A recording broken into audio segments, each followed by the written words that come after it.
Buenas, buenas, ¿cómo les va? Reaparece la información en la pantalla de TV Ciudad. Aquí está la edición central de MBD Noticias. ¿Cómo te va, Natalia? Muy bien, Martín. ¿Y tú? ¿Todo bien? Con muchísimo calor. Sí. Tal como se anunció, lo que no ocurrió en el sur fue la llegada de las lluvias y tormentas. Se sigue esperando la lluvia porque el pronóstico la mantiene, pero claramente en momentos, digamos, o en periodos que no coinciden con el anuncio que dimos ayer. Se va ajustando con el tiempo, ¿no? Sí, exactamente. Hay que seguirlo paso a paso. Ya habían anunciado que con esta inestabilidad podía ocurrir cualquier cosa en cualquier momento, así que ahí estamos. A no darlo por superado. El que sí se superó es el año legislativo, por lo menos en términos formales, porque la Asamblea General cerró su cuarto periodo de la actual legislatura con 113 leyes promulgadas, por lo que este año fue el que tuvo más leyes aprobadas durante el actual gobierno. La cifra es menor, sin embargo, que la registrada en los cuartos años de los 4 gobiernos anteriores. Por ejemplo, en los del expresidente Tabaré Vázquez se aprobaron 209 y 143. En el del expresidente José Mujica, 121 leyes, en el cuarto año de Mujica. Y en el cuarto año del gobierno del expresidente Jorge Valle, 128. Los temas sobre los que más se legisló fueron administración y asuntos internacionales, y aquellos en los que menos se legisló fueron educación, salud y justicia. Entre las leyes más destacadas está la que refiere a los adeudos al personal de la ex Casa de Galicia, la rendición de cuentas, regulaciones sobre consejos de salarios, cuidados paliativos, creación del Fondo de Emergencia Hídrica, corresponsabilidad en la crianza y la reforma previsional. Claro, fue un año con algunas leyes que nos estuvieron siguiéndolas con mucha atención, muy importantes. Aquí uno de los temas, hay más. Hay más, repasamos los titulares.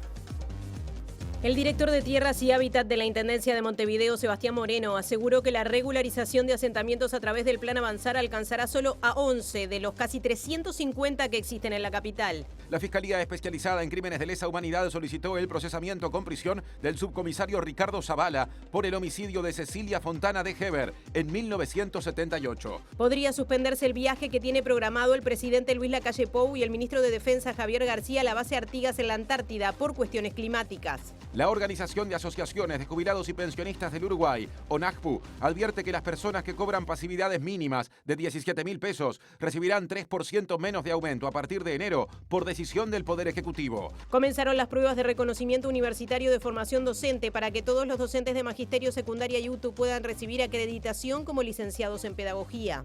La Unidad Nacional de Seguridad Vial alertó sobre la imprudencia humana como factor de los siniestros de tránsito que ya causaron la muerte de 353 personas en lo que va del año. Este sábado a partir de la hora 13:30 tendrá lugar el Festival Montevideo Late en la Rambla de Punta Carretas. Con entrada gratuita se podrá ver 13 artistas nacionales e internacionales. Habrá transmisión especial por TV Ciudad. Los ataques y bombardeos de Israel se extienden a lo largo de la Franja de Gaza y uno impactó en una escuela de Naciones Unidas para refugiados y refugiadas, dejando al menos 63 muertes. El gobierno de Javier Milei respaldó el protocolo contra los cortes de vía pública durante las manifestaciones anunciado por la ministra de Seguridad, Patricia Bullrich. Nos pueden ver a través de la pantalla de TV Ciudad, a través de tvciudad.uy. Nos pueden seguir en vivo a través de YouTube o escuchar hasta hoy, último día de 2023, a través de Uniradio, la radio de la Universidad de la República, que entra en su periodo de vacaciones. Pero aprovechen para escucharnos hoy entonces. Salimos del estudio, Martín. Decíamos en portada que el de hoy es un día muy importante a nivel parlamentario, ¿no? El punto final de la actividad regular por este año, y está justamente en el Palacio Legislativo para el primer móvil de hoy Martín Duarte, que habitualmente sigue de cerca lo que pasa en la sede del Poder Legislativo. ¿Cómo te va, Martín? Martín, Natalia, buenas noches para todos y todas. Sí, una jornada especial, además de lo que es el protocolo, el cierre que tiene en la propia Asamblea General, que duró apenas algunos minutos. Luego hay un acto protocolar que se hace en las afueras del Palacio Legislativo y con un balance de las distintas bancadas de un año muy productivo, pese a que quedaron algunos proyectos claves, entre ellos la ley de financiamiento de los partidos políticos, la ley de medios que en la jornada de ayer tuvo media sanción en diputados. Otros hicieron foco también en el proyecto de eutanasia, temas que pasarán al debate en el próximo año, y en algunos minutos vamos a estar haciendo un balance con los coordinadores de distintas bancadas y también con la propia vicepresidenta de la República, haciendo referencia a lo que dejó este cuarto periodo de sesiones ordinarias aquí en el Parlamento. Y de la Guada Brazo Oriental aparece en la pantalla Diego Martini. ¿Cómo andás, Diego? Martín, ¿qué tal? Buenas tardes para todas y todos. Nos encontramos sí, en Brazo Oriental, pero vamos a hablar de un tema que tiene que ver con Villa Española, pensando en lo que son los protocolos y la reunión que tuvo el Ministerio del Interior con vecinos y vecinas y organizaciones civiles de esa zona por los hechos de violencia que se están generando. El Ministerio del Interior trabajó en un protocolo de seguridad para enviar a centros educativos de la zona de Villa Española. Hay preocupación en el CODICEN porque no tienen mucha idea sobre este protocolo y no les ha llegado. Entonces les hace un poco de ruido. Para eso vamos a estar hablando con la consejera docente del CODICEN, Daisy Iglesias, a propósito de este protocolo, qué información manejan y qué les parece. Bien, decíamos que es el cierre de la legislatura y Julieta Núñez Tomás estuvo estudiando mucho para hacernos un pequeño resumen. ¿Qué se puede adelantar, Julieta? Bueno, ¿qué vamos a poder decir sobre el 2023 en leyes, de alguna manera? Porque fueron muchas, 118 leyes promulgadas en 2023, el año de este periodo de gobierno con más leyes promulgadas, y vamos a estar metiéndonos de lleno en el contenido, cuáles fueron las leyes más destacadas, un año con muchas leyes destacadas además y que mantuvieron la agenda viva en el Parlamento y también periodística, así que vamos a estar compartiendo algunos destaques del 2023 y las leyes, como les decíamos, aprobadas en 2023. El director de Tierras y Hábitat de la Intendencia de Montevideo, Sebastián Moreno, precisó el impacto del plan Avanzar en la capital luego de que el ministro de Vivienda y Ordenamiento Territorial, Raúl Lozano, defendiera esta iniciativa que está orientada a erradicar los asentamientos en la capital. Para este plan Avanzar, de los recursos presupuestales ya existentes, este gobierno asignó el doble de recursos, 240 millones de dólares más, para tratar de solucionar este grave problema, este problema habitacional que tiene el país desde hace muchísimos años. Ahí están incluidos unos 11 asentamientos de Montevideo. Yo recuerdo igual que Montevideo tiene 348 asentamientos. Eso le iba a preguntar, ¿cuántos hay hoy? En Montevideo hay 348 asentamientos. 35.000 hogares viven en asentamientos, es decir, casi 1 de cada 10 montevideanos y montevideanas viven en asentamientos. Con ese marco, la negociación a la que se llegó y el acuerdo que se llegó con el Ministerio de Vivienda es para trabajar en un 4% de la población de asentamiento de Montevideo. Nos quedamos en este tema. El ministro Lozano dijo que en 34% de los 120 asentamientos que se prevé intervenir a través del Plan Avanzar, ya hay obras en marcha. El presidente del Congreso de Intendentes, el intendente Enrique Antía, agregó que si se tienen en cuenta los que están en proceso de licitación o con empresas contratadas, las intervenciones se contabilizan en más de la mitad de los asentamientos del programa.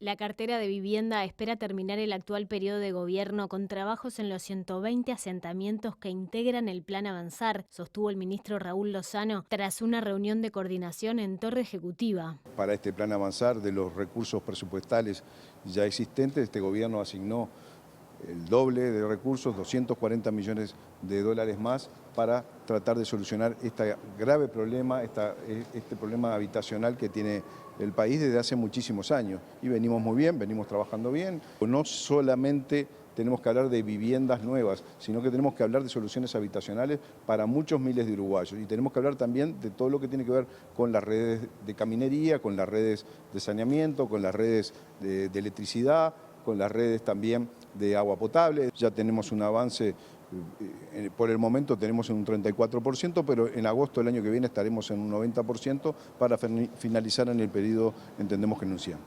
De los asentamientos elegidos con fondos del Plan Avanzar que fueron recibidos recién, mediados del año pasado, al día de hoy, más del 53% tiene intervenciones o empresas contratadas o licitaciones en marcha o casas en obra o infraestructura en obra. Se está interviniendo en este momento en más del 50% de esos asentamientos. Y hay un 35% más que están en vías de licitar o acordar.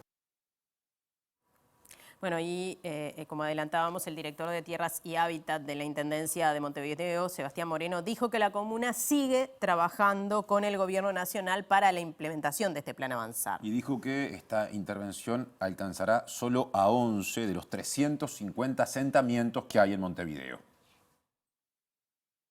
se firmó un acuerdo estratégico para trabajar en asentamientos. Ahí están incluidos unos 11 asentamientos de Montevideo. Yo recuerdo igual que Montevideo tiene 348 asentamientos. Eso le iba a preguntar, ¿cuántos hay hoy? En Montevideo hay 348 asentamientos. 35.000 hogares viven en asentamientos, es decir, casi 1 de cada 10 montevideanos y montevideanas viven en asentamientos.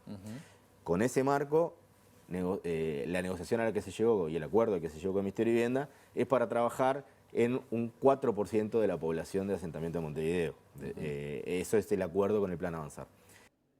En otro orden, Moreno afirmó que la Intendencia está implementando el Plan Piloto Convive, una iniciativa de prevención de asentamientos aplicada en primera instancia en el barrio Piedras Blancas.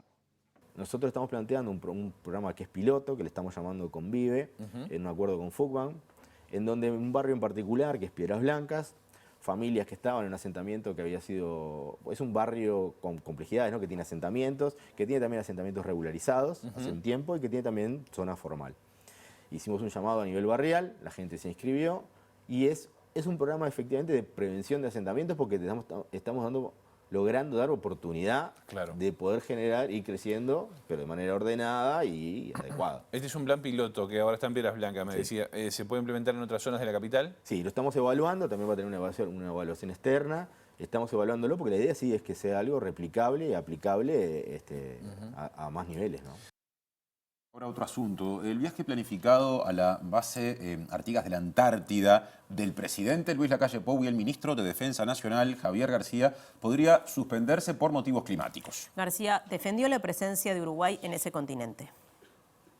A la Antártida cuando se vuela hay que tener lo que se llama la ventana meteorológica. Y hoy el comandante de la Fuerza Aérea me comentaba que el piloto, el comandante del avión, decía que para el lunes no iba a estar, no había posibilidades de la ventana, no estaba, así que no había condiciones climáticas. Esperemos tener información para poder concretarlo.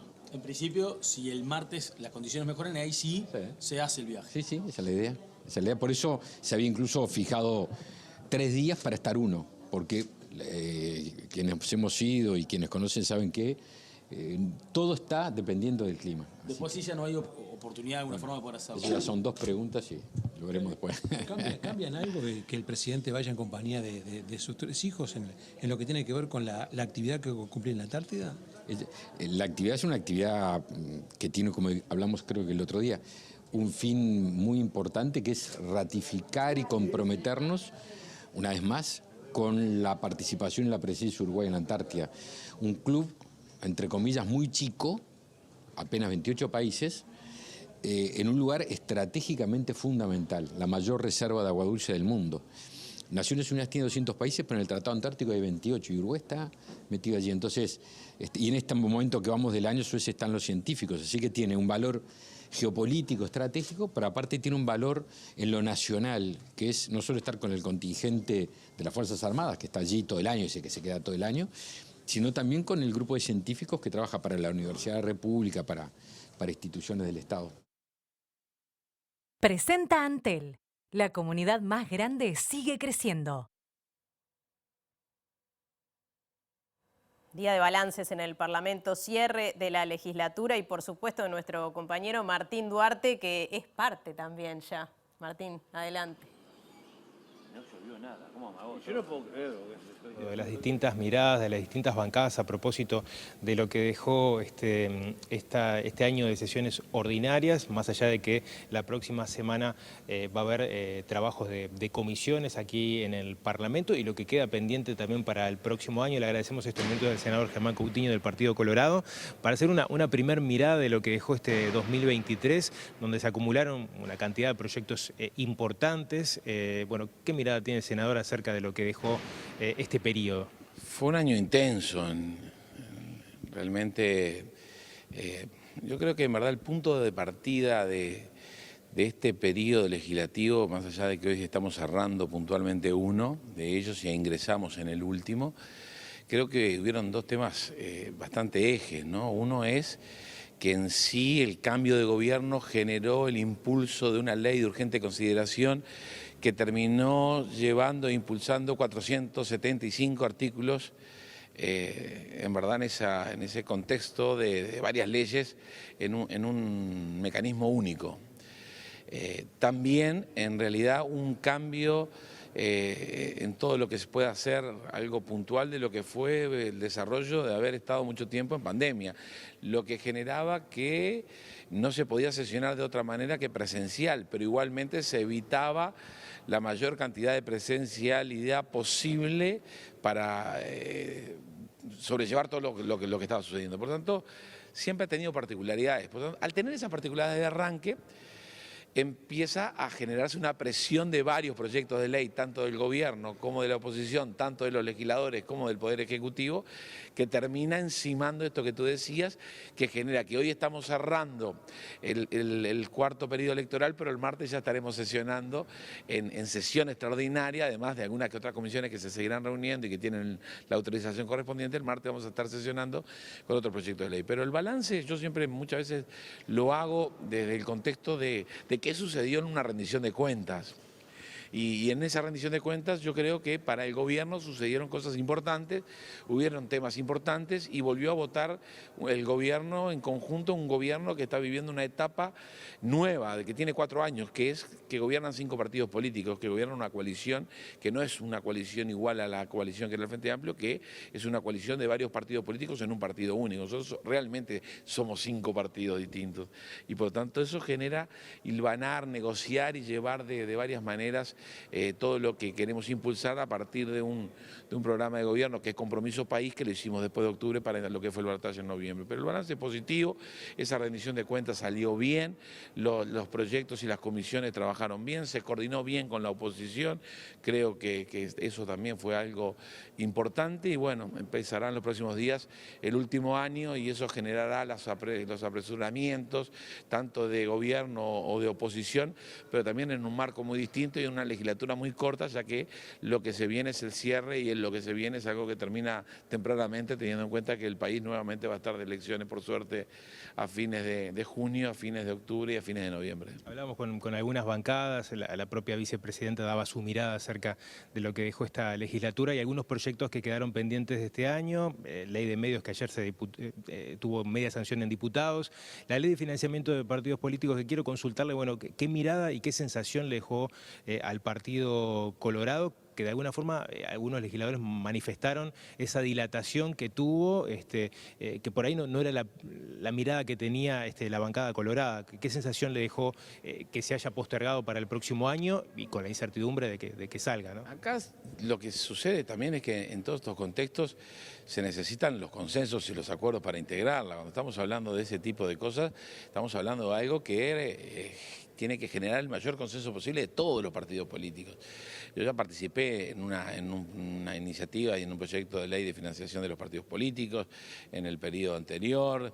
Bueno, ahora seguramente voy a participar en estamos en alguna que otra negociación de una negociación de cómo conformarla, si somos 9 y 6, si son 8 y 7.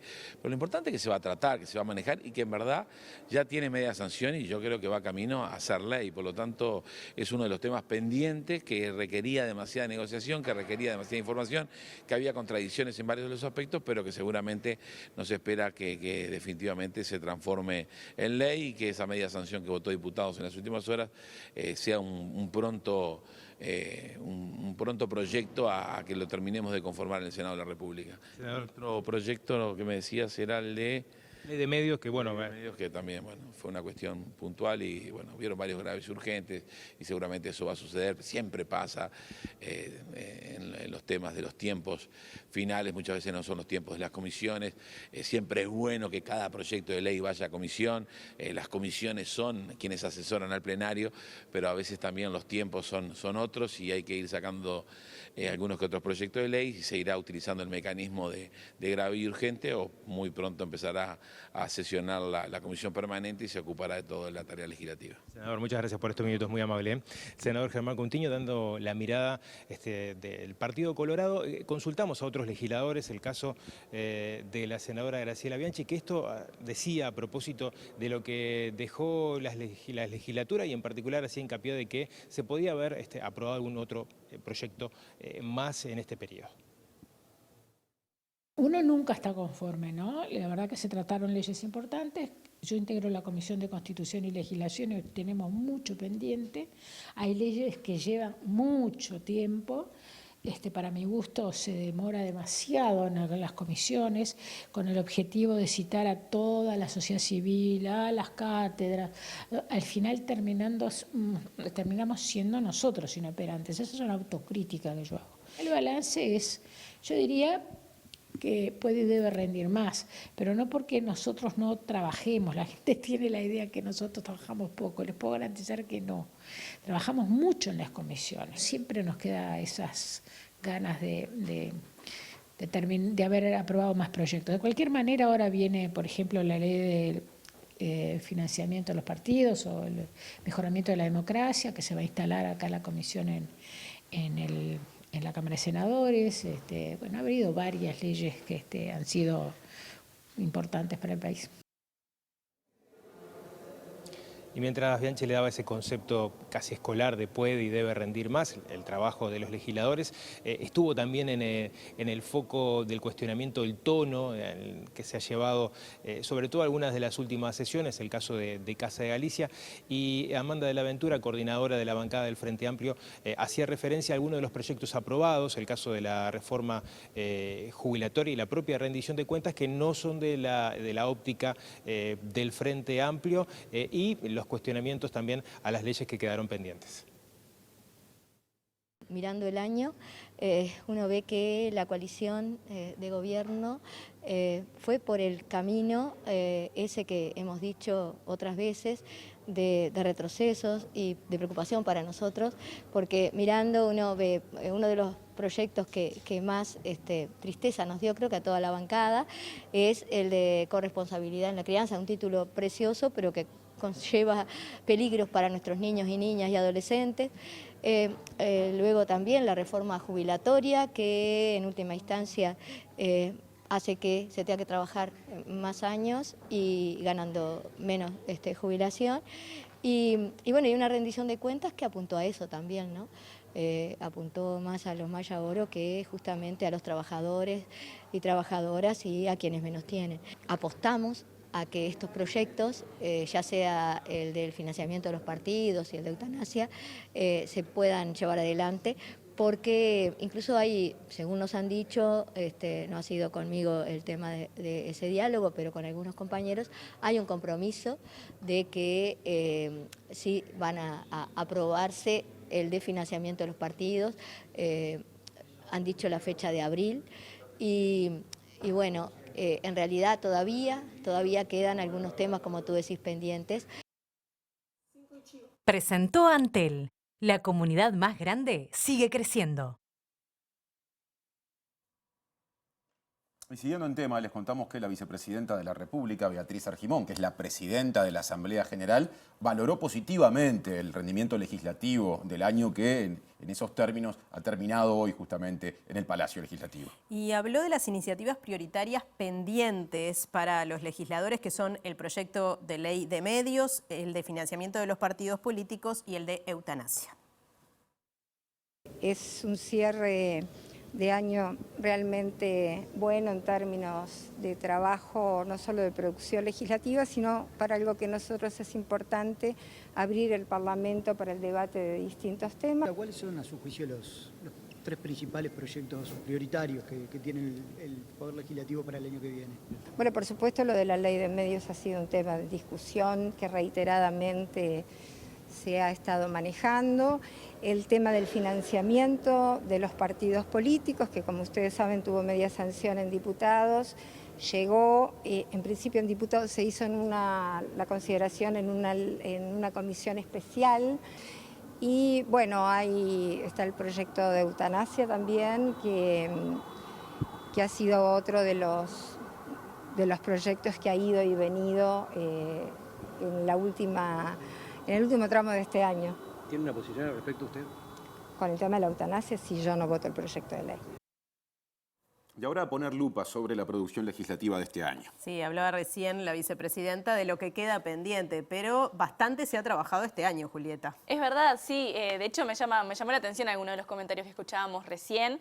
Vamos a repasar las leyes que se promulgaron, las leyes que se aprobaron en 2023, es decir, las leyes que salieron del Poder Legislativo. Y fueron 118 este año, un número bastante importante. De hecho, es el número más importante en lo que va de este periodo de gobierno. Hubo 62 leyes aprobadas en 2020, 76 en 2021, 88 en 2022 y termina el 2023 con 118 leyes. Estaban hasta hoy, en el último minuto, sumando una ley allí donde lo publica el Parlamento en la página web justamente del Poder Legislativo.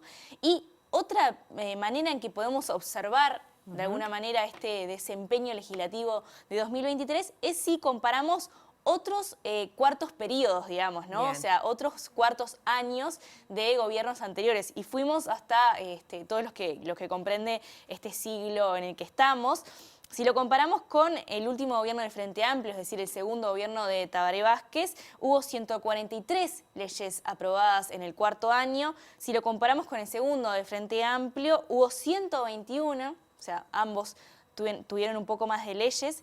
El que tuvo muchas más, un número mucho más importante, fue el primer gobierno del Frente Amplio, el gobierno de Tabaré Vázquez. O sea, si estamos mirando allí en el año 2008, fueron 209 leyes aprobadas y el primer gobierno de este siglo, digamos, el gobierno del Partido Colorado, del presidente Valle, tuvo 128. O sea que, si bien fue un año muy importante en términos legislativos para este periodo de gobierno, si comparamos con otros cuartos años, todos tuvieron más cantidad de leyes que como les decía, fueron 118. Más allá de los números, que a veces no necesariamente dicen mucho, porque allí hay de todo, ¿no?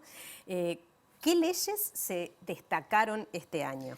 Varias. Me llamó la atención, este es un trabajo que hago todos los años a fin de año, repasar todas las leyes que se promulgaron en el año, y realmente este es un año que tuvo varias leyes importantes, pero de distintas temáticas. También la salida de la pandemia, trascender la ley de urgente consideración, permitió que este año, más allá de algunas que ya vamos a nombrar, que siempre están y siempre son importantes y siempre son relevantes, hubo varias leyes que se discutieron y de hecho se las voy a ir comentando y se van a ir acordando también de las discusiones que hubo por parte de la sociedad civil, por parte de los legisladores en este tipo de leyes. Bueno, última, y se habló recién de eso, Casa de Galicia, ¿verdad? Una ley que salió del Poder Legislativo, fue parcialmente observada por el Poder Ejecutivo y finalmente se promulga con las observaciones, integrando el veto del Poder Ejecutivo. Sí, que todavía hay en jurídica del Palacio todavía se están observando algunas cosas a pedido de la vicepresidenta. Sí, de hecho yo para poder mirar la versión final tuve que ir al repartido, no está publicada todavía en la página del INPO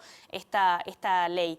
La rendición de cuentas, este año se discutió muchísimo esta rendición de cuentas, tuvo hasta el último momento modificaciones y de hecho estamos viendo los coletazos hasta ayer con todo lo que sucede con Spotify, ¿no? Que viene justamente de esa rendición de cuentas. Una ley bastante importante, bastante destacada, la ley de reparación a víctimas se conoce como víctimas de la guerrilla. En sí en la ley está puesta con años del periodo previo y también del terrorismo de Estado. Fue una ley que se debatió muchísimo, pero generó muchísima polémica. Que generó mucha polémica, no solamente en el 2023, sino que se vino arrastrando desde antes. Y eso es una característica de varias leyes de este periodo, que son leyes que se discutieron mucho y que finalmente este año, también entendiendo que es un año especial en lo que tiene que ver con el avance de este gobierno, bueno, finalmente se votan. Algo también vinculado a la eutanasia, la ley de cuidados paliativos, una ley que se proponía como una alternativa y que mucha gente cuando está discutiendo ahora la ley de la eutanasia dice que no es necesaria porque está aprobada esta ley de cuidados paliativos, que es una acceso que provee el acceso universal a los cuidados paliativos. Hay una cantidad de leyes, Juli, sinteticemos todas las que quedan. Dale. Donación de alimentos. También una ley importante, internación voluntaria de las personas con problemas de consumo, los fondos de emergencia hídrica, fondo de emergencia agropecuaria y la reducción de los precios del agua, la reducción de la emisión del IVA. El Consejo de Salarios, también bastante discutido. La corresponsabilidad en la crianza, Sí. la mencionada recién Amanda de la Ventura, un tema que se discutió mucho. Y el nuevo sistema previsional común. Bueno, quizá la más importante o casi Sí. de las del año que pasó. ¿Qué pasa con el resto, con las no mencionadas? ¿Hay leyes significativas ahí? Bueno, de estas 118 que decíamos, en realidad, en el análisis que yo hago, solo 49 de estas 118 tienen algún tipo de impacto en la sociedad, porque hay leyes que tienen que ver con la administración y demás que no tienen un impacto real, y si bien es un número mucho más superior que años pasados, el año pasado las leyes sustantivas, como decíamos, fueron 42. O sea que están en estas leyes concentrándose gran parte de la importancia de lo que fue este año. Bien, ¿y sobre qué temas se legisló más? Bueno, ese es el análisis que siempre hacemos. Si me acompañan a pantalla, voy a pasar a mostrarles. Dividimos las leyes, estas 118 leyes, en sus respectivas temáticas para ver sobre qué cosas se legisló. Aquí vamos a poder ver en una primera instancia el total de leyes. Hay una más de administración que se sumó a último momento, así que son 33. Pero ven que internacional y administración, 33 y 33, son las que más peso tienen en esta legislatura y pasa siempre. Y son leyes que en realidad no cambian, no cambian la sustancia de la población, porque tienen que ver con autorizaciones, con aprobaciones, con designaciones. Por eso en la siguiente placa, ahora sí, vamos a ver en concreto realmente cuál fue las leyes que más impactaron ahora sí en la sociedad. Y lo que podemos ver es que predominan las leyes que tienen que ver con trabajo, con un 35%, 18 leyes. Allí hay seguros de paro, subsidios, está la ley de Casa de Galicias, el Consejo de Salarios, y también hay 3 leyes de impulso laboral que son muy importantes.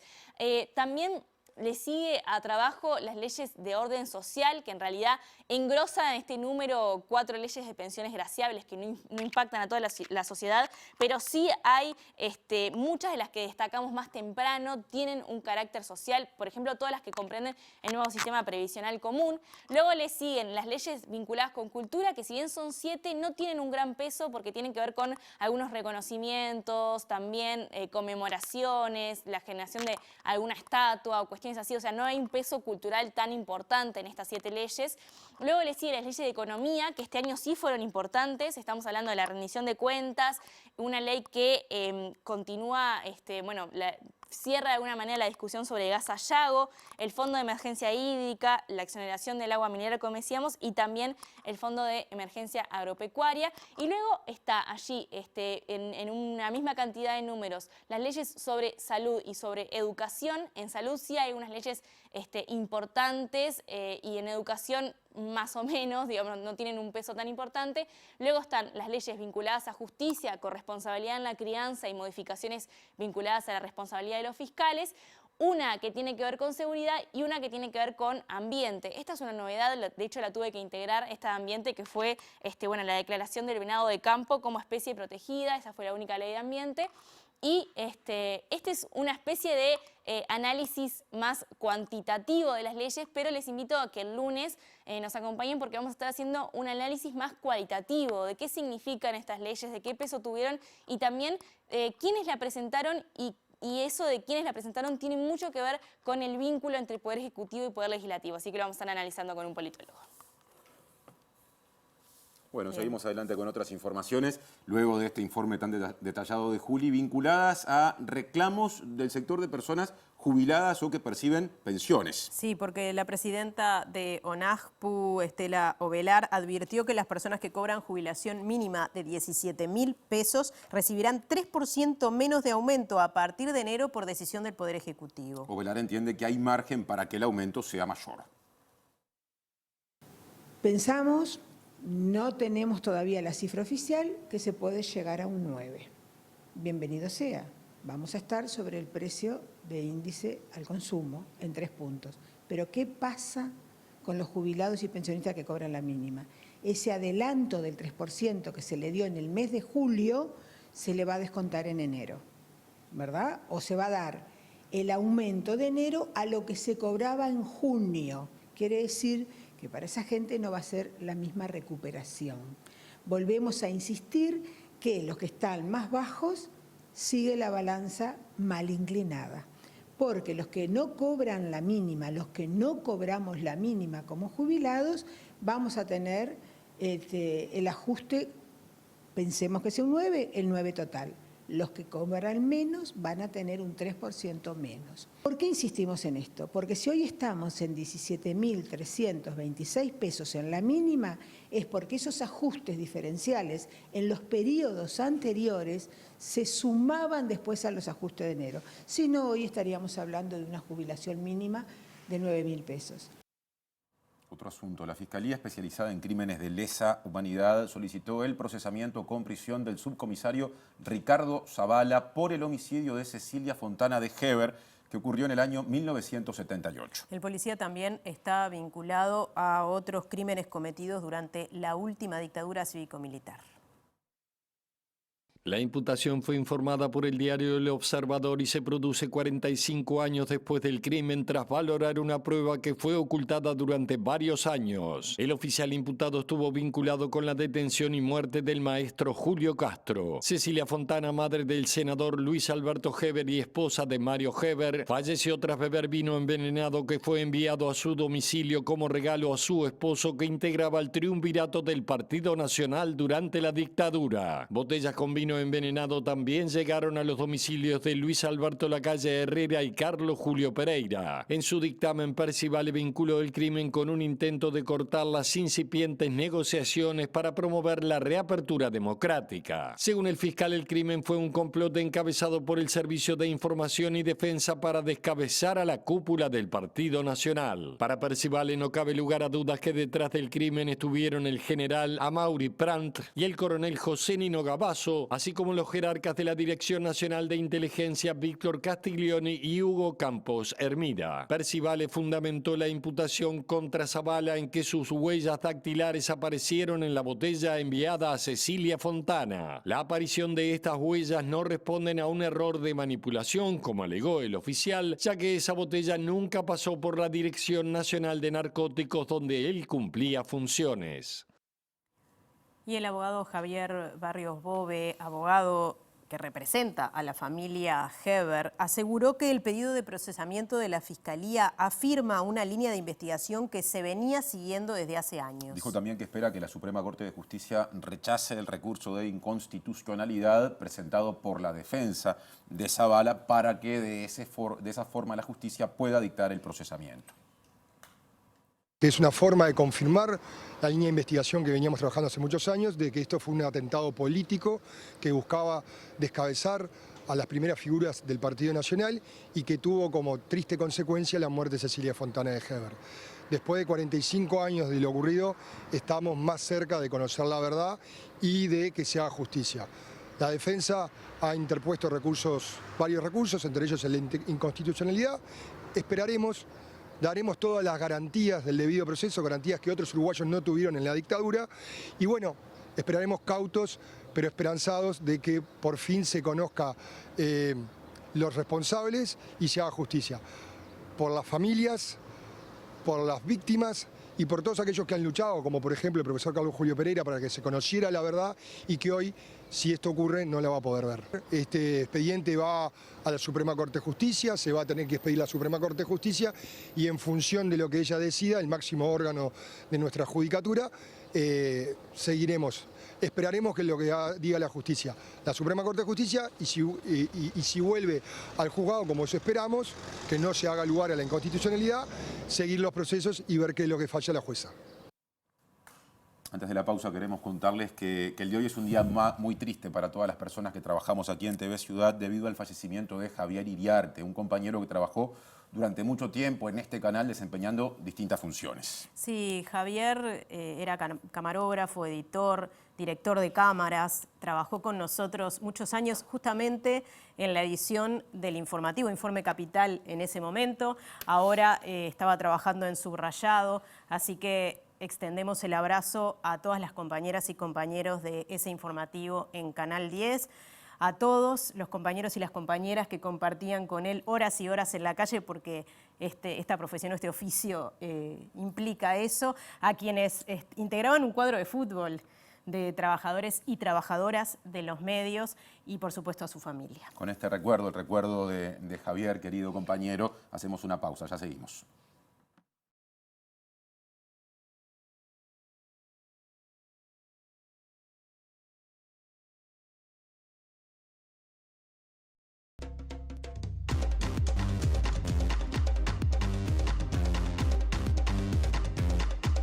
Protocolos de seguridad en centros de estudio. De eso nos va a hablar ahora nuestro compañero Diego Martini, que está en la zona de Brazo Oriental. Diego, adelante. Así es, Natalia, como habíamos adelantado, el Ministerio del Interior, tras una reunión en el barrio Villa Española, preparó un protocolo de seguridad para aplicarse en distintos centros educativos, y de esto vamos a estar hablando con Daisy Iglesias, consejera docente del CODICEN. Daisy, gracias por estos minutos.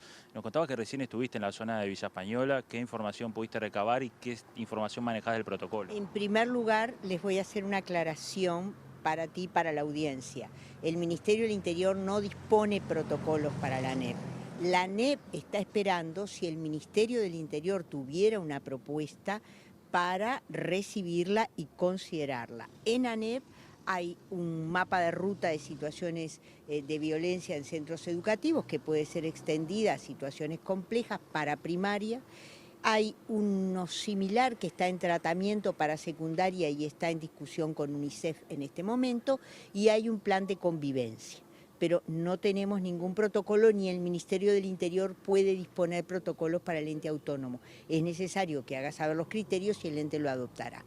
Lo otro que tú me preguntabas, sí, efectivamente uno debe estar en contacto con la realidad, ¿verdad? Así que hoy estuve en Villa Española, estuve en la escuela pública de la zona, estuve en el jardín de infantes de la zona y estuve en el liceo de la zona. Estas instituciones, quiero dejarlo claro, no tuvieron dentro de la institución ningún tipo de problema. Están funcionando normal y correctamente. Pueden tener, obviamente, sus alumnos las angustias o las complicaciones que derivan de las situaciones que viven. En el día de hoy estaba todo calmo, por lo menos yo recorrí la zona porque tuve que ir de una institución a otra. Bueno, el jardín y la escuela están cercanos y debo transmitirles de parte de los docentes. El liceo estaba hoy terminando los últimos cursos, allí ya se ha congestionado, ya han terminado los cursos gruesos, en las escuelas todavía están yendo los niños, hay fiestas de fin de año, y transmitirles a los papás, a las mamás de esa zona, a las familias, que los docentes están atentos ante cualquier problemática y tienen claro cómo proceder, sin angustiar, sin alarmar a los niños y siempre protegiéndolos. O sea que no ha llegado nada por parte del Ministerio del Interior. No, aún no ha llegado. Yo hablé con la presidenta del CODICEN, hablé con el consejero Gavito, no había llegado nada, a mí tampoco. Sé que estuvieron presentes en una reunión con el Ministerio, directores de instituciones de la zona y el subdirector de primaria, pero recibir formalmente una propuesta de protocolo o de acordar criterios aún no se ha recibido. Y debo decirles que para la educación estas situaciones no son nuevas. Ustedes recordarán unos cuantos años atrás hubo situaciones similares en otro barrio de Montevideo, que en este momento está trabajando bastante bien, e incluso sus alumnos fueron a una presentación musical en el Sodre como cierre de cursos hace escasos días. Daisy Iglesias, le agradecemos por estos minutos. Por favor, a su disposición siempre. Volvemos a estudios, compañeros. Gracias, Diego y equipo. Seguimos adelante con otros temas. Les contamos que el director de la Unidad Nacional de Seguridad Vial, la UNASEV, ¿no?, como se conoce, Carlos Mansor, dijo que la ciclovía diseñada en el centro de Montevideo por la Intendencia Capitalina será riesgosa para las personas ciclistas. También alertó sobre la imprudencia humana como factor de los siniestros de tránsito que ya causaron la muerte de 353 personas en lo que va del año.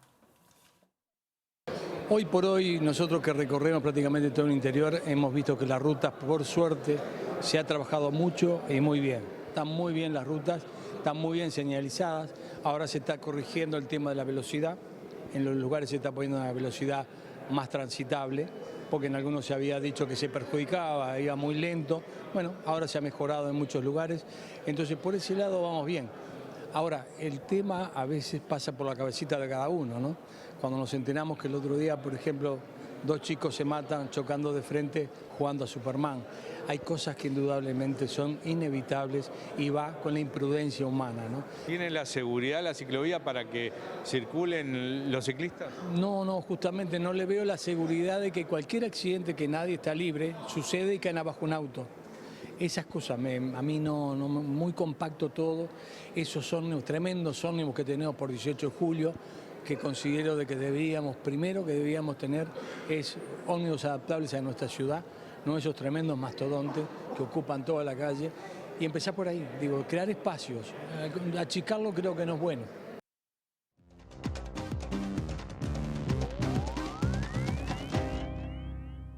Columna cultural en 2 actos de viernes con Valeria Tanco. Yo estoy, como ven, con las manos llenas y viene de panza llena la cosa hoy. Ya nos dirá por qué, Vale. ¿Cómo andas, Vale? Así es. ¿Cómo estás? ¿Todo bien? Todo bien. Vamos a empezar por esa maravilla que tenés por ahí, que se llama La Viña Láctea, Arquitectura del Queso. ¿Por qué arquitectura? Porque esa persona que está ahí con esos quesos, con esa torre de quesos, es arquitecto, además de quesero. Ah, pero completo el hombre. Sí, totalmente. Y ¿Quién además pudiera, de productor rural, ¿Quién pudiera? ¿no? ¿Quién pudiera todo eso junto? Bueno, resulta que Agustín Battellini se fue con su esposa y después fue creciendo la familia, vinieron los hijos, a vivir a Colonia Valdense por una decisión de vida. Quiso irse al campo, estuvieron buscando con sus ahorros dónde comprar y terminaron en Colonia Valdense, por suerte para todos nosotros los uruguayos. La Ruta 1 tiene eso, ¿no? Sí, sí. Y bueno, y ahí en ese libro no se empieza en realidad, está todo muy, es una estructura, es una arquitectura muy interesante, pero en algún momento está toda la historia de cómo ellos llegaron a Colonia Valdense, cómo se hicieron su lugar, encontraron su lugar allí y cómo fueron haciendo diferentes actividades que tenían relación con el campo, ¿no? Y con la producción. Y allí aparecieron los quesos y no se fueron nunca más. Y La Viña ahora es uno de los productores de quesos más importantes que hay en este país, de los nuevos, ¿no? Claro. De estos agroecológicos, con búsquedas distintas, en fin, muy gourmet. Y se encontró con Alejandro Sequeira, que Alejandro Sequeira para todo lo que tenga que ver con fermentados y está por ahí, y lo que tenga que ver con el campo. Y a partir de eso empezaron a soñar con hacer un libro, hace como 3 años ya. Y nació esta maravilla que cuenta la historia de la viña, pero también tiene las recetas para hacer los quesos de la viña, si uno se anima. Y también tiene algo más sencillo, que es recetas asociadas a los quesos de la viña de cocineros uruguayos o de por acá, que ellos seleccionaron porque son como de alguna manera amigos o referentes y bueno, entonces con ellos hacen platos. O sea que tenemos de todo. O sea, podés aprender a hacer vos, ¿no?, el queso o a usarlo ya hecho en otras preparaciones, lo que me parece que es más sencillo para quienes estamos lejos de ese nivel de conocimiento. Totalmente, pero además también podemos encontrar la historia del queso. También desperdigada, sí, en esto que tiene Alejandro Sequeira, ¿no?, que es el que hizo la edición gráfica. En este caso, él tiene muchísimos libros, pero en este caso está más desde ese lugar de la composición, y bueno, él es diseñador gráfico y se nota también allí. Otro que es multitarea, y ya lo vamos a ver eso en la segunda parte de nuestro encuentro. Si te parece bien, Martín, nos vamos con Alejandro Sequeira hablando de este maravilloso libro, que en estas épocas, así, cuando uno hace su cartito a Papá Noel, es un buen libro recomendable porque bueno, es un libro muy importante, ¿no? Es como un regalo importante que uno se puede hacer o hacer. A tenerlo en cuenta en las cartitas, si es que se siguen usando. Ahí está, pedirlo. Vamos a ver a Alejandro entonces.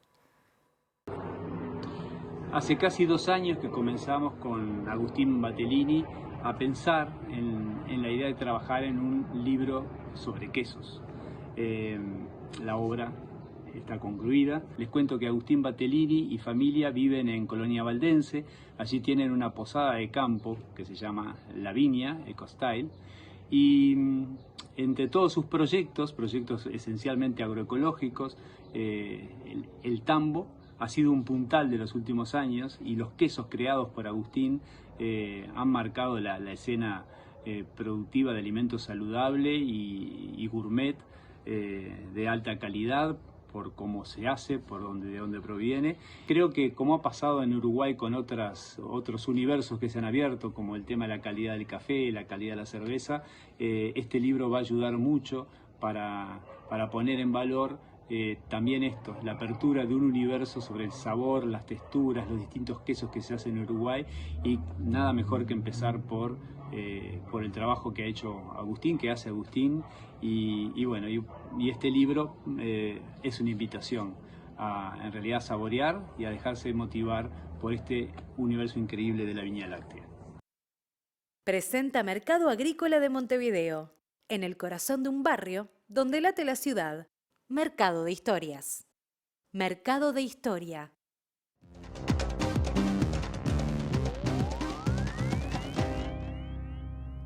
¿Qué tal? Buenas noches. La guerra entre Israel y Hamás sigue con toda su intensidad. El avance de Israel en todo el territorio de Gaza ha provocado hoy más de 60 muertos, 30 de ellos tras un ataque a una escuela de la Agencia Palestina para los Refugiados de la ONU. Por otra parte, hoy se supo que apareció finalmente muerto el sobrino del cantante argentino León Gieco, que había sido secuestrado por Hamás el 7 de octubre. Era uno de los rehenes, tenía 19 años, estaba haciendo el servicio militar y lamentablemente hoy se conoció la noticia de que era uno de los 2 cuerpos encontrados de soldados israelíes muertos a manos de Hamás en la Franja de Gaza. Por otra parte, Israel reconoció también la muerte de 3 de sus soldados, por lo que irónicamente se llama fuego amigo. Fueron confundidos con integrantes de Hamás y fueron acribillados por los propios soldados israelíes. El representante de Estados Unidos de la Casa Blanca, Jake Sullivan, se reunió hoy con el primer ministro Benjamín Netanyahu, quien le aseguró que la próxima fase de los ataques de Israel van a estar concentrados en Hamás y no tanto en bombardeos que puedan afectar a la población civil. Estados Unidos ha hecho mucho hincapié en este aspecto para preservar la situación de los civiles en Gaza, donde ya hay casi 20.000 muertos luego de los ataques. Los bombardeos del ejército de Israel han sacudido las ciudades de Gaza, Magazzi y Jan Yunis, en donde un ataque a un centro educativo implementado por Naciones Unidas mató aproximadamente a 33 personas, al menos 4 de ellas niños, según información de la cadena catarí Al Jazeera. El asesor de Seguridad Nacional de la Casa Blanca, Jake Sullivan, confirmó que sostuvo conversaciones muy constructivas con el primer ministro Benjamín Netanyahu, quien le adelantó que la próxima transición que su gobierno planea para el conflicto se centraría en atacar a los dirigentes de Hamás por encima del bombardeo masivo de la actualidad, luego que Estados Unidos manifestara su intención de evitar más bajas civiles.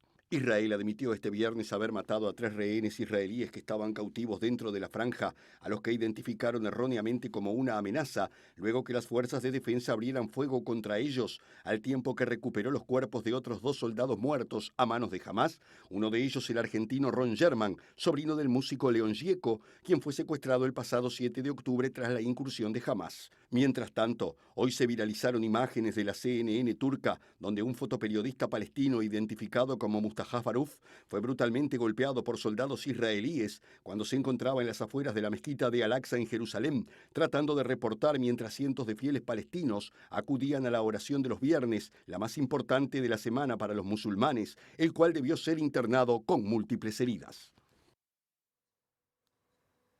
El gobierno argentino respaldó las medidas anunciadas ayer por la ministra de Seguridad, Patricia Bullrich, que va a tener además la primer prueba de fuego el próximo 19 y 20 de diciembre, cuando, como ya está anunciado, se celebren manifestaciones en ocasión de recordar aquellos episodios del año 2001, tras la caída del gobierno de la Rúa y la posterior represión que terminó con la muerte de decenas de personas en la República Argentina. Hay por allí todo un debate porque se ha dicho que estas medidas anunciadas por Bullrich tienen alcance federal y que todas las provincias deben acatarlas, aunque se ha matizado por parte de algunas, incluido la ciudad de Buenos Aires, donde se ha apelado a medidas propias. Por allí va a estar la discusión, pero seguramente va a ser un día de mucha tensión, donde podrían aplicarse estas medidas que ya anunció la ministra de Seguridad.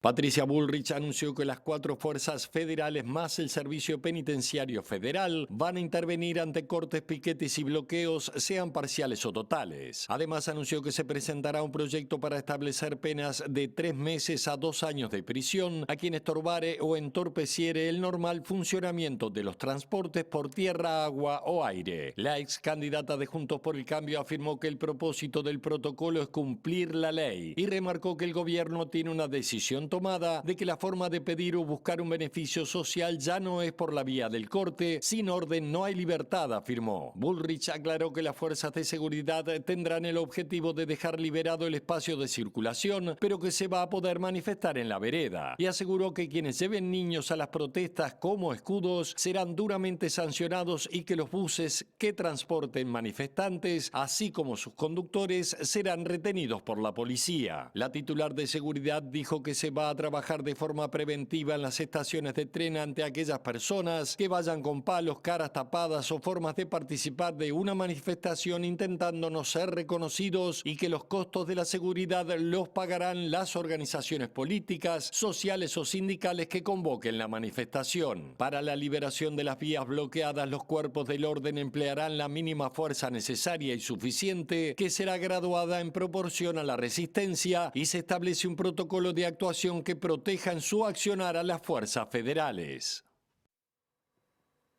En Brasil se acerca un nuevo choque de poderes luego de que el Congreso brasileño levantara el veto del presidente Lula da Silva a la denominada ley del marco temporal que establecía que los pueblos indígenas debían reconocer o demostrar que estaban en sus tierras ancestrales antes de 1988. Esto indudablemente va a generar, como decíamos, un choque de poderes entre el Supremo Tribunal y lo que decide el Congreso brasileño, que dio por tierra con el veto de Lula, que había generado mucha expectativa y alegría en los pueblos originarios porque no daba lugar a esa ley de marco temporal. Sin embargo, el Congreso brasileño, dominado por conservadores y terratenientes, muchos de ellos que responden al expresidente Jair Bolsonaro, votaron por amplia mayoría levantar el veto. Sin embargo, ahora hay otra instancia de decisión por parte del Supremo Tribunal que podría echar por tierra esta votación, pero generar allí un conflicto de poderes que, en definitiva, veremos cómo se dilucida, porque están en juego cientos de reservas indígenas en todo Brasil.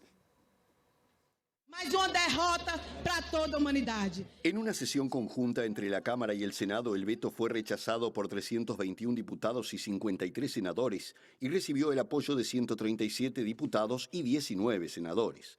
La ley en cuestión es parte de la cruzada de los terratenientes y ganaderos brasileños para amasar más tierras tras el veto de Lula a la tesis del marco temporal, que establece que los pueblos indígenas sean expulsados de sus tierras en proceso de demarcación, en caso de que no demuestren que se encontraban en ellas antes del 5 de octubre de 1988, cuando se promulgó la Constitución. Ese criterio, que pone en riesgo el futuro de cientos de reservas en Brasil, fue rechazado en septiembre por los jueces del Supremo Tribunal Federal en un juicio que duró más de 2 años, y en octubre, al justificar el veto, Lula dijo que el criterio de marco temporal incurre en un vicio de inconstitucionalidad y contrario al interés público porque usurpa los derechos de los pueblos ancestrales. La diputada indígena Celia Jacriabá calificó el marco temporal como una tesis anticivilizadora en Brasil y dijo que la anulación es una derrota de la humanidad, ya que los indígenas son considerados los mejores guardianes de la selva ante el avance de la deforestación y otros crímenes ambientales. La anulación del veto es una derrota para Lula, muy comprometido con la causa indígena desde su llegada al poder, tras meses de negociaciones con la oposición en un Congreso donde los aliados del expresidente Jair Bolsonaro, entre ellos los terratenientes, tienen mucha influencia, y plantea un nuevo choque entre los poderes en Brasil, que inició el Congreso, que promovió este proyecto para convertir en ley lo que la Corte Suprema rechazó en favor de los indígenas. Presentó Mercado Agrícola de Montevideo, en el corazón de un barrio donde late la ciudad. Mercado de Historias. Mercado de Historia.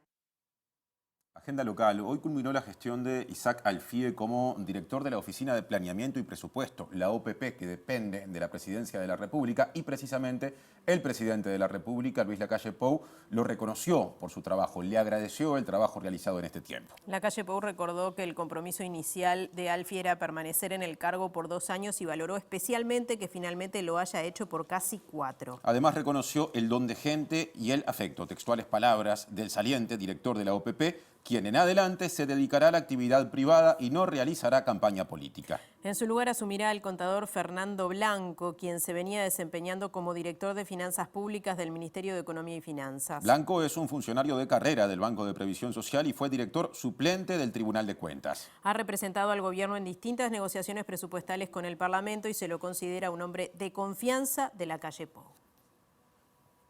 Otro asunto, cambios en el Ministerio de Desarrollo Social en este caso, porque Sandra González renunció al cargo de directora del Centro de Atención a las Víctimas de la Violencia y el Delito, que depende justamente del MIDES. González es militante nacionalista del herrerismo y meses atrás desde el Frente Amplio se señaló que la ONG Seguridad y Justicia, que es dirigida por González, recibió un préstamo millonario del Ministerio del Interior. En aquel momento el senador frente amplista Charles Carrera cuestionó la partida otorgada a esa asociación civil.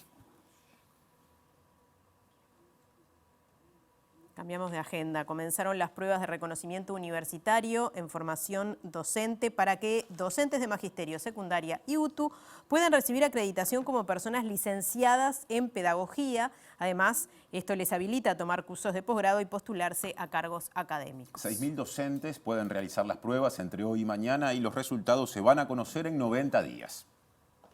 Los y las docentes se enfrentan a una prueba con varios componentes. Se les evalúa en comprensión lectora, producción de textos y habilidades tecnológicas. Y otro que no califica, pero que al Ministerio le parecía importante, al Ministerio de Educación le parecía importante evaluar, que es el de inclusión educativa, que es la capacidad de responder a las distintas necesidades que encuentran los docentes en el aula. A eso se agrega otro para los docentes de secundaria y de educación técnica que tiene que ver con las áreas disciplinares. Ahí de acuerdo al docente de qué asignatura es, va a tener una prueba complementaria o de matemática o de lengua, o hay algunas asignaturas agrupadas en humanidades, otras en ciencias y en lenguas extranjeras. En los próximos días se conocerá el número de docentes que se presentó a rendir esta prueba. Aunque no es una exigencia por parte de la ANEP, ni cambia su desempeño docente, se les habilita la vía universitaria. Les posibilita tomar cursos de posgrado con más facilidad que hasta ahora, o le facilita también postularse a cargos académicos en las universidades, para los que muchos docentes tienen condiciones, vocación, interés, y esto a las universidades, tanto de acá, a las uruguayas como a las del exterior, les cuesta reconocer títulos que no sean universitarios.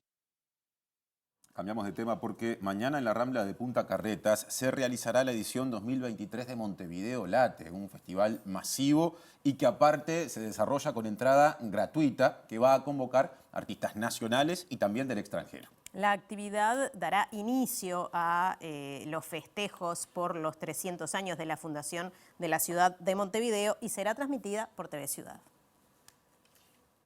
La grilla será inclusiva y actuarán DJ Fuega, Matías Valdés, DJ Mica Sapín y Loli Arana, Facundo Balta, Anita Valiente, Maris Dil, Eli Almic, DJ Sanata, Mota, Fabiana Cantilo, Luana, DJ Paola Dalto y la banda Miranda. A propósito de estas actividades, el director de la Asesoría de Desarrollo Municipal y Participación de la Intendencia de Montevideo, Federico Graña, explicó que además de quienes integran la grilla, diversos programas e iniciativas de la comuna tendrán lugar en el Late. Acá se expresa o se concentra el cierre de una cantidad de actividades.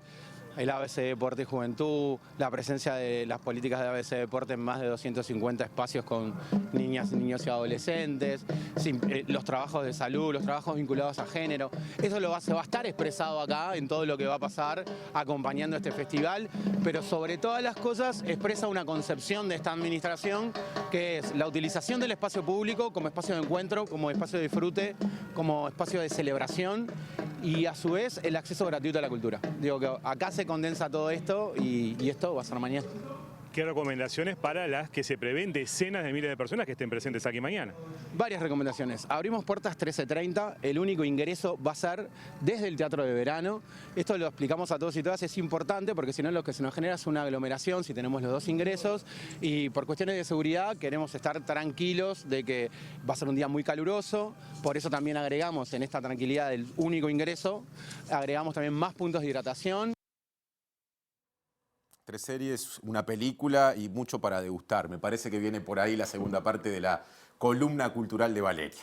Sí, ahí está, porque si nos vamos desde el mundo del queso, lo abrimos un poco y nos vamos a unas propuestas de documentales, de series documentales. Empezamos por la de la cocinera Samin Nosrat, que se llama Salt, Fat, Acid, Heat. Esto es sal, grasa, ácido y calor. Pero todo eso... Sí, y ella dice que estos 4 ingredientes, estos 4 asuntos, estos 4 elementos son lo que conforman la magia de la cocina. Repetilos en castellano. Sal, grasa, ¿sí? Ácido y calor. Ajá. Entonces ella va capítulo a capítulo, son 4 capítulos, es una serie que está disponible en Netflix, capítulo a capítulo va con uno de ellos. Cada uno tiene su capítulo. Cada uno tiene su capítulo. Entonces en la grasa, en el capítulo de la grasa se va a Italia. Se va a Italia a conocer aceite de oliva, se va a Italia a conocer quesos, se va a Italia a conocer carnes. La grasa es como un hilo conductor ahí. Ahí está. Entonces, bueno, ella nos va contando eso, cómo estos elementos o el calor en el último capítulo van armando y haciendo el corazón de la cocina. Es una maravilla, porque además ella es muy buena comunicadora y bueno, nos lleva por todo el mundo. Entonces eso también, ¿no? Vamos viajando y conociendo y reconociendo sabores. Después, en el mismo sentido, ella además venía de un libro, ¿no? Porque ella partió de un libro esta serie. En el mismo sentido, otra que partió de un libro se llama Cooked. Otra serie. Cocinado, otra serie. Otra serie también en Netflix, que también tiene 4 capítulos. Ahora los 4 capítulos son con los elementos.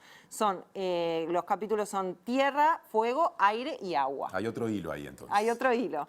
Pero también hace esto, ¿no? De las búsquedas. Y en el capítulo de tierra, de Cooked, se aborda la fermentación. Y en particular en el queso y el chocolate. Ajá. El queso está presente por ahora en todo lo que has mencionado, en lo que va En de la absolutamente todo.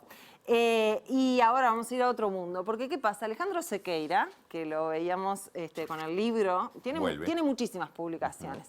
Y además tiene una obsesión, algo que lo obsesiona, que es el mundo fungi, el mundo del reino de los hongos. Claro. Este reino que subió a reino desde hace muy poquito, ¿no? Antes los hongos eran parte del reino vegetal, ¿no? Cuando estudiábamos en la escuela. Bueno, ahora cambió. Son un propio reino. Y Alejandro se dedica a la divulgación, a la investigación, o sea, él es todo lo que tenga que ver con los hongos y otros asuntos también, por ejemplo el queso, por ejemplo los panes, en fin. Pero los hongos es uno de sus fuertes. De hecho, él hace también senderismo con el tema de los hongos, hace divulgación de ese tipo, claro. ¿No? Y tiene varios libros. Entre ellos, por ejemplo, Hongos silvestres comestibles en Uruguay. Hay una guía visual de las especies en Uruguay de hongos que se llama Hongos, que es buenísima, la recontra recomiendo. Y después hay una con Laura Rosano, con la productora Laura Rosano, en doble tapa, una tapa para un lado y otra tapa para el otro, que de un lado son frutos nativos y del otro son hongos silvestres. Medio libro y medio libro. Pero entonces, bueno, quiero recomendarles sobre los hongos, o sea, nos pasamos a los hongos, quiero recomendarles Fantastic Fungi, que es una película documental que está también disponible en Netflix, que encara el tema de ese reino que desconocemos absolutamente, de cómo se conectan entre ellos, de cómo promueven la conexión entre las plantas, de cuánto nos ayudan y cuánto hacen por todos nosotros, claro. de miles de maneras. Por algo están, ¿no? Digo, hay que empezar siempre por ahí. Ahí está. Y bueno, y también de los usos que se están buscando y se les están dando, ¿no? De todo tipo también. Así que la recomiendo mucho, está en Netflix. Allí está narrado por la actriz Brie Larson y aparece Paul Stamets, que es un micólogo muy interesante, todo lo que habla él también, y tiene varias charlas TED, se la pueden encontrar. Fantastic Fungi, entonces. Y por último, nos vamos a una ficción. A ver. Todas estas realidades son hermosas, ¿no? O sea, el mundo real da para muchísimo. Pero ahora nos vamos a una ficción que es The Bear, que es una de mis series favoritas de los últimos 2 años. Está en Star Plus, tiene 2 temporadas, cada una de ellas tiene 8 capítulos. Es súper maratoneable en un fin de semana nomás, aunque yo no lo recomiendo porque hay que verla con pausas para mí. Es una serie que habla de un muchacho que trabaja en un restaurante que tiene estrellas Michelin en Nueva York. El hermano fallece, ellos son oriundos de Chicago, y él vuelve a hacerse cargo de un lugar de sándwiches que tiene el hermano, de una cantina. Vuelve al llano. Como para hacerle honor a ese hermano. Y bueno, y ahí empezamos a conocer la historia de este personaje maravilloso y de todos los personajes maravillosos que están aquí. Las cocinas más de cantina y las cocinas de esas con un régimen militar, ¿no? Esas que están muy ordenadas, y una combinación entre ambos y bueno, es un placer verla. Dan ganas de comer a veces, pero también dan ganas de llorar, de reír y de muchas cosas. En este diciembre tan lleno de despedidas, de mesas a menudo con mucha cosa para picar, estuviste a tono y nos dejás con algo para ver. Los dejo porque otra cosa que tiene maravillosa de ver es la banda sonora. Es una maravilla, es una diversidad increíble. Vamos a ver Half a World Away de R.E.M., de uno de sus discos más conocidos. Es una canción veterana, pero es una de las que más me gusta de la que ha aparecido en The Bear.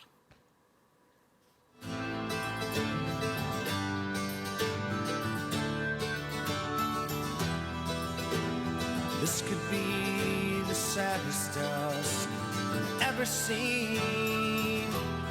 Turn to a miracle. I lie. My mind is racing. It always will. mind's tired, my heart aches. I'm half a world away.